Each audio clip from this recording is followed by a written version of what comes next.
and value to Ghana's gold sector. The Ghana Gold Board was first proposed in our 2020 NDC manifesto. Though we did not win that election, we remained firmly committed to its vision. In our 2024 manifesto, we elevated the Gold Board to a flagship policy to stabilize the Ghana cedi, formalize the gold trade, and build foreign exchange buffers. Upon assuming office, one of my earliest appointments was that of Mr. Sami Jemfi as the acting managing director of the Precious Minerals Marketing Company, PMMC, which at the time had a mandate to lead the transformation of that institution into what has now become the Gold Board. Under the leadership of the Minister for Finance, a technical committee was formed to develop the legal and regulatory framework for Gold Board. This committee engaged in nationwide consultation with miners, with traders, with traditional authorities, and civil society, and laid the foundation for the passage of Act 1140, which is today hailed as a world-class piece of legislation. Ghana is Africa's leading gold producer and is number 6 largest producer globally in the world. Yet for far too long, we failed to derive commensurate benefits from this God-given resource. Through Gold Board, we are asserting national sovereignty over our mineral wealth and introducing a paradigm shift from raw extraction to value retention. The Gold Board is designed to oversee, regulate, and participate directly in the gold value chain, from small-scale mining to assaying, to trading, and to export. It now holds exclusive rights to purchase and export all gold produced in Ghana, except that which is produced by the large-scale mining firms. And even the Gold Board still holds preemptive rights of purchase. Like cocoa, gold will now be consolidated, traded, and exported through a centralized, transparent system, and the results are already speaking for themselves. Since its interim formation in January 2025, the Ghana Gold Board has implemented aggressive reforms, especially in the artisanal and small-scale mining sector. By May alone, the Gold Board had exported 11 tons of gold valued at USD 1.1 billion. Actually, it's in May alone, the Gold Board exported 11 tons of gold valued at 1.1 billion US dollars. Cumulatively from January, exports from the small-scale sector reached 51.5 tons, which is valued at approximately 5 billion US dollars. Can you imagine? This is gold, money that would not have come back to Ghana because traders would have taken it freely out of our country and kept the foreign exchange reserves outside. So approximately from January, we have exported 51.5 tons, which is valued at approximately 5 billion US dollars. So 5 billion US dollars has come into the Bank of Ghana. This represents a 95% increase from the same period in 2024 and surpasses large-scale mining exports for the first time in our history. These inflows have strengthened our foreign reserves, have improved our balance of payments, and have, most importantly, helped stabilize the value of our local currency, the cedi. It is Gold Board that has made the cedi an abrantier now.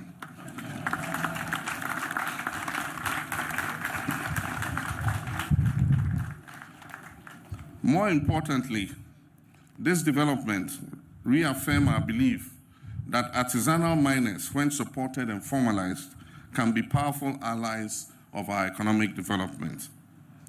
And yet challenges remain. There's still rampant gold smuggling and illicit trade in gold. This continues to rob Ghana of billions in revenue. And as you were told, a recent report revealed that 229 metric tons discrepancy existed between Ghana's official export records and the import records of our trading partners, which amounts to over 11.4 billion in losses over the last 5 years. This will not continue. The Ghana Gold Board was established to dismantle the black market economy surrounding the gold sector. And today's inauguration of the GoldBod Taskforce signals our readiness to act decisively. The task force comprises personnel from national security, the military, and other security agencies. They've undergone rigorous vetting, training, polygraph testing, and orientation on Act 1140. They've also completed intensive team building exercises and anti-corruption training. Every member of the task force will operate under strict oversight. All officers will wear body cameras in every operation they undertake. Vehicles used by the task force will be GPS tracked and monitored in real time during operations. A written warrant from the CEO is required before any field operation is undertaken. Now this is the sweetest one. Whistleblower channels are in place, and informants are eligible to receive 10% of the seized gold or cash value.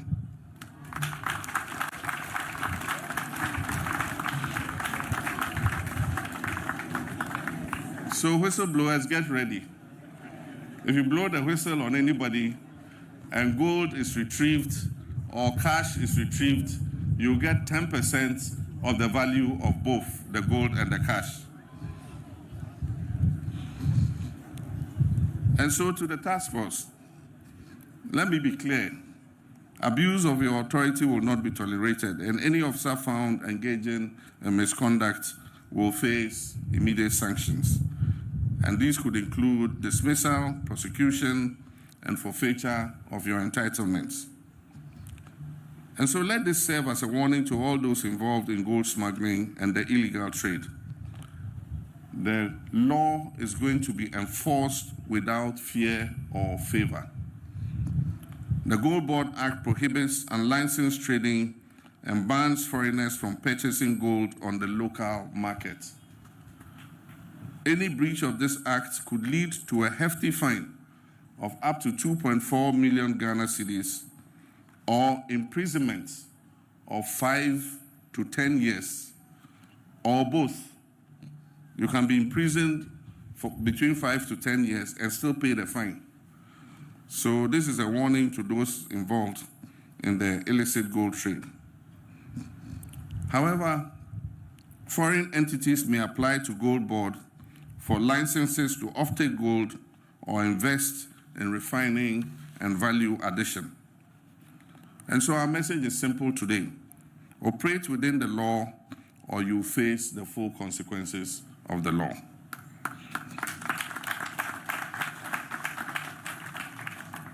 Now this is the interesting part. People think that the Gold Board was just established to buy and export gold. It has other obligations in the gold sector. So beyond foreign exchange and revenue generation, the Gold Board is committed to traceability, environmental sustainability, and responsible sourcing of gold. I've directed the board to immediately implement a nationwide traceability system, ensuring that every gram of gold can be traced back to its verified license and environmentally compliant mine of origin.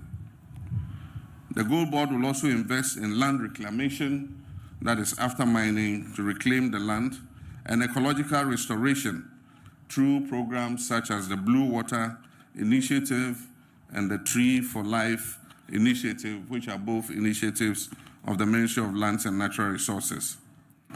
The Gold Board will also actively support geological survey to provide small-scale miners with credible geological data, reducing environmental degradation and improving yields.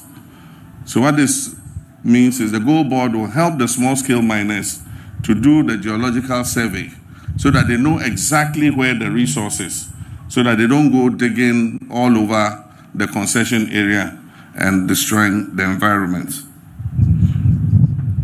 We're no longer content with exporting raw doré bars. These are the unrefined gold bars. To ensure compliance with international export standards, plans are underway to establish an ISO-certified assay laboratory by the year 2026. That's by next year.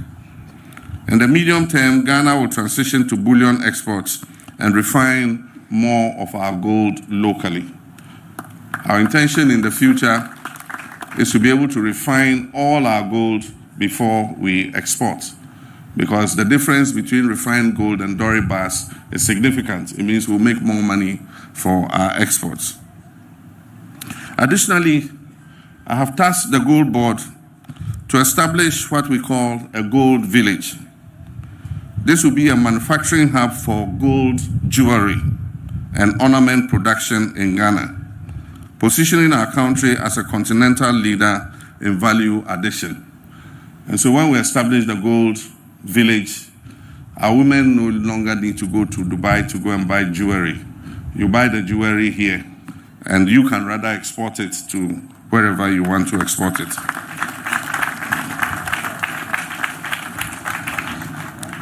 To our international partners, including the London Bullion Markets Association, the World Gold Council, and the OECD, we invite you to join us on this transformative journey. Ghana is open for business, sustainably, transparently, and profitably. And so my final charge to the GoldBod Task Force. To the task force members, you've been entrusted with extraordinary responsibility. I urge you to serve with honor, uphold the values of integrity, professionalism, and discipline. This assignment is not business as usual. It is a matter of national duty and pride. Breaches of your oath will be met with swift and lawful consequences. The Ghanaian people are watching you, and so is the rest of the world. Ladies and gentlemen, this is a new dawn for Ghana's gold sector. The Ghana Gold Board and its task force embody our renewed resolve to take control of our destiny, leverage our natural wealth, and build an economy that works for all Ghanaians. On this note, it is my honor and privilege to declare the Ghana Gold Board Task Force duly inaugurated. I thank you.